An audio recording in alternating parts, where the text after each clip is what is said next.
প্রধানমন্ত্রীর কার্যালয়ের গাড়িতে মার্কার দিয়ে লিখে দিয়েছিল প্রধানমন্ত্রী লাইসেন্স কোথায়। বন্দুকের নলের সামনে দাঁড়িয়েছিল, বুক পেতে দিয়েছিল, রক্ত দিয়েছে, জীবন দিয়েছে। সেই কাঙ্ক্ষিত পরিবর্তন গত 1 বছরে আমরা লক্ষ্য করি নাই। বরঞ্চ যেই পুরানো মডেলের রাজনীতিকে গণ অভ্যুত্থানের মধ্যে দিয়ে দেশের জনগণ ছুঁড়ে ফেলেছে, যেই ফ্যাসিবাদীরা দেশ থেকে পালিয়ে গিয়েছে, আমরা গত 1 বছরে আবার সেই ফ্যাসিবাদের আলামত দেখতে পাচ্ছি। সেই পুরানো মডেলের দলবাজি, দখলবাজি, চাঁদাবাজি, লুটপাটের রাজনীতি আবার আমরা দেখতে পাচ্ছি। তাই আমরা বলতে চাই, গণ অভ্যুত্থানের আকাঙ্ক্ষা বাস্তবায়নে পুরানো মডেলের রাজনীতি যখনই ফিরে আসবে, সেই রাজনীতির বিরুদ্ধে আমাদেরকে রুখে দাঁড়াতে হবে।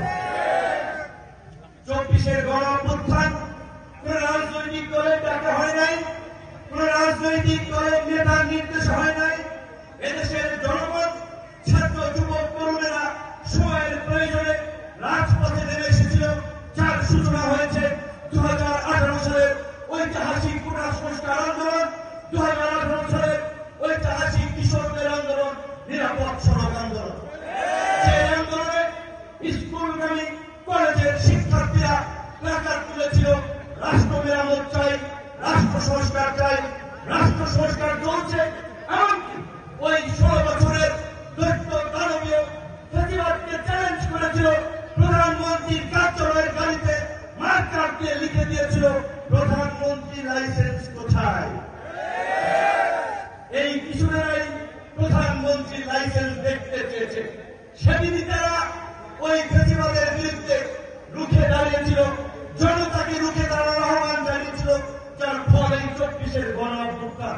আপনারা যদি দেখেন, বিভিন্ন জেলা শহর, বিভাগীয় শহরগুলোতে কলেজ, বিশ্ববিদ্যালয়ের এই আন্দোলনের নেতৃত্ব দানকারী তরুণরা, যাদের রাজনীতি হাতে খড়ি, প্রতিবাদের শুরু ওই 2018 সালের কোটা সংস্কার এবং নিরাপদ সড়ক আন্দোলনের মধ্যে দিয়ে। আজকে কি ভালো প্রতিষ্ঠানের জরিপ প্রকাশিত হয়েছে, দেশের 48% মানুষ এখনো সিদ্ধান্ত নেয় নাই আগামী নির্বাচনে তারা কাকে ভোট দেবে। মাত্র 12% মানুষ বিএনপিকে ভোট দিতে চায়, 10% মানুষ জামাতকে ভোট দিতে চায়, তাহলে 22%।